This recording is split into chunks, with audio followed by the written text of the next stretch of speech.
अस्सलाम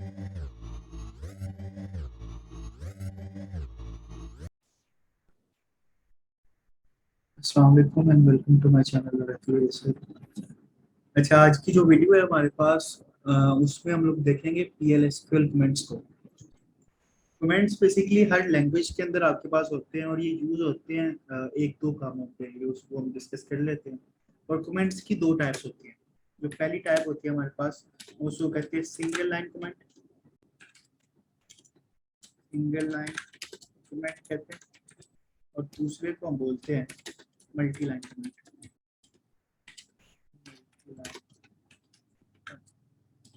अच्छा, होता ही है कि अगर आपने कोई प्रोग्राम लिखा हुआ है और उसमें कुछ ऐसी स्टेटमेंट्स है, टेस्टिंग के पर्पज से आप चाह रहे हो कि कंपाइलर उसको रीड ना करे, आप उसको वे करते हो, बजाय कि उसको डिलीट करो और उसके बाद फिर जब चाहिए उसको दोबारा लगाओ, आप उसको कुछ टाइम के लिए कमेंट कर लेते हो। आप जब किसी भी लाइन को कमेंट करते हो, आपका कंपाइलर उस लाइन को पढ़ता नहीं।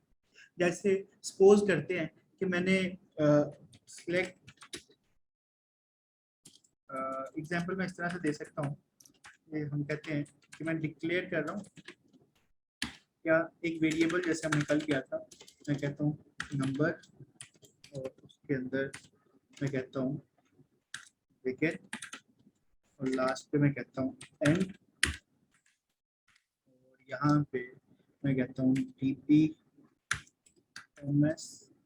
Underscore output, DPMS underscore output dot put underscore line, ये आउटपुट शो करवाने के लिए इसमें मैं कह देता हूँ ए की वैल्यू शो करवा दूँ। जैसे मैं प्रोग्राम को कंपाइल करके चलाने की कोशिश करूंगा, यहाँ एरर आएगा मुझे।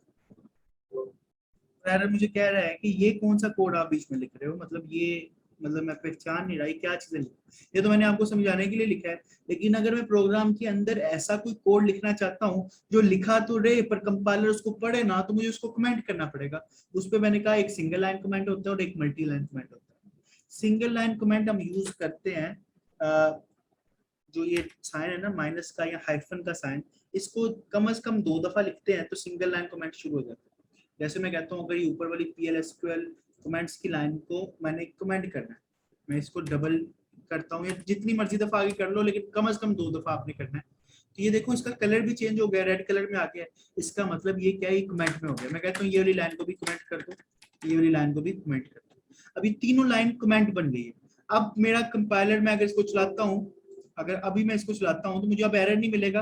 और जो मेरी वैल्यू होगी, अभी इसको मैंने कोई असाइन नहीं करवाई, मैं कहता हूँ ए को वैल्यू असाइन करा दो, लेट्स सपोज तुम 10। तो अब मुझे, अगर मैं इसको चलाऊंगा तो मुझे वैल्यू क्या मिलेगी, 10। तो मेरा बिल्कुल नॉर्मली प्रोग्राम चल रहा है। इन वाली लाइंस को कंपाइलर रीड आउट नहीं कर रहा, क्योंकि अब इनको मैंने कमेंट में कर दिया, सिंगल लाइन कमेंट कर दिया। इसी तरह अगर मैं कहता हूँ कि मैंने मल्टी लाइन कमेंट यूज करना है, सिंगल लाइन नहीं यूज करना, तो मैं कहता हूँ ठीक है, आप इसको बंद करो। तो जहां से आपने शुरू करना है वहां पे आप पहले फॉरवर्ड स्लैश स्टैरिक और इस सारे को कमेंट कर देगा। आप बताओ कि कहाँ पे बंद करना है तुमने, तो फिर उल्ट कर देना आपने, स्टैरिक और फॉरवर्ड स्लैश। तो ये इसको कहते हैं मल्टी लाइन कमेंट्स। आपने इन सारी लाइन को कमेंट कर दिया। अभी भी मैं चलाता हूँ, हमारा प्रोग्राम बिल्कुल ठीक तरह से चलेगा।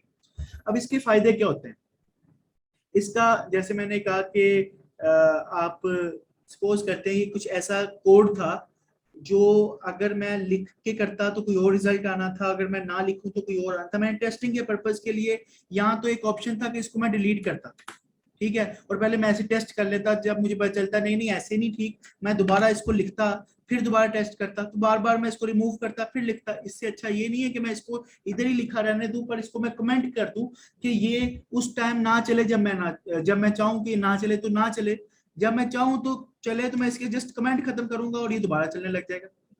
तो कमेंट क्या है, आपके कुछ कोड के पोर्शन को उस वक्त तक कंपाइलर से छुपा के रखता है, कहता है कि तुम इसको रीड आउट नहीं करोगे जब तक मैं नहीं कहता, तो वो फिर रीड आउट आपका कंपाइलर नहीं करता। दूसरी रीजन क्या हो सकती है, जो कि ज्यादातर हम लोग यूज करते हैं सिंगल लाइन कमेंट्स के अंदर, कि आप कोई भी कोड करते हो ना, जैसे एक एग्जांपल के तौर पे मैंने एक वेरिएबल बनाया है, जिसको मैं वैल्यू असाइन करूंगा। तो मैं यहाँ पे कहता हूँ वेरिएबल डिक्लेरेशन, वेरिएबल डिक्लेरेशन। इससे क्या होगा, और मैं कहता हूँ यहाँ पे वेरिएबल इनिशियलाइजेशन, इनिशियलाइजेशन। अच्छा मैं यहाँ पे कहता हूँ आउटपुट, इससे होगा क्या, मैं अच्छा इनको अगर रिमूव कर देता हूँ, अब आपको दिखाता हूँ।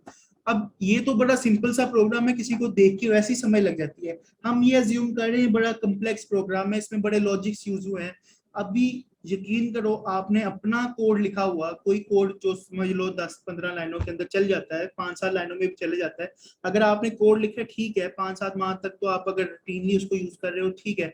अब 5-7 माह आपने उसको यूज नहीं किया, आप खुद अपना ही कोड पढ़ते हो, आपको भूल जाता है आपने वो वेरिएबल किस लिए बनाया है। और ये रूटीन का काम है, अगर आप में से कोई डेवलपमेंट कर भी रहे हैं उनको पता होगा कि आप अपना कोड ही भूल जाते हो कुछ अरसे के बाद। तो उसका सोल्यूशन क्या है, हम लोग कहते हैं कि आप 7 कमेंट्स लगा लिया करें, ताकि अब अगर मैं 6 माह के साल बाद भी खोलूंगा मुझे पता चलेगा ये लाइन मैंने इसमें वेरिएबल डिक्लेयर किया है, यहाँ पे मैं इनिशियलाइजेशन कर रहा था तो यहाँ पे मेरी आउटपुट शो हो रही है। तो इसका मतलब क्या है, ये ट्रबल शूटिंग में आसानी देगा। मतलब एक ऑर्गेनाइजेशन में आप काम कर रहे हो, आपने उस ऑर्गेनाइजेशन का सॉफ्टवेयर बनाया है, वो ऑर्गेनाइजेशन आपको कहती है कि आप चीजों के ऊपर साथ यहाँ पे मार्क कर दो ये चीज आप किस लॉजिक के लिए कर रहे हो, क्योंकि आप ऐसे तो नहीं आपने 100% कह लिया कि सारी जिंदगी मैंने यहाँ पे जॉब करनी है।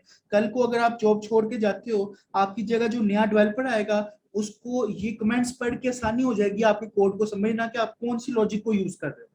तो ये कमेंट से आपको ये फायदा हो सकता है, एक तो आप जो मैंने भी आपको बताया, और दूसरा अगर आपने टेस्टिंग के लिए बार बार इसको बंद करना है चलाना है तो तब भी आप कमेंट्स कर सकते हो। जो सी चीजें आपकी कमेंट के अंदर होगी कंपाइलर उसको रीड आउट नहीं करेगा। और 2 कमेंट्स होते हैं आपके, सिंगल लाइन और मल्टी लाइन, जो हमने दोनों करके देखे हैं। आई होप समझ लग गई होगी PLSQL कमेंट्स की। अगर कोई क्यूरी होती है तो आप काइंडली कमेंट्स में आप दे सकते हैं, तो इंशाल्लाह मैं उसको एज सुन एज पॉसिबल उसका आंसर दूंगा। इस वीडियो के लिए अल्लाह हाफिज।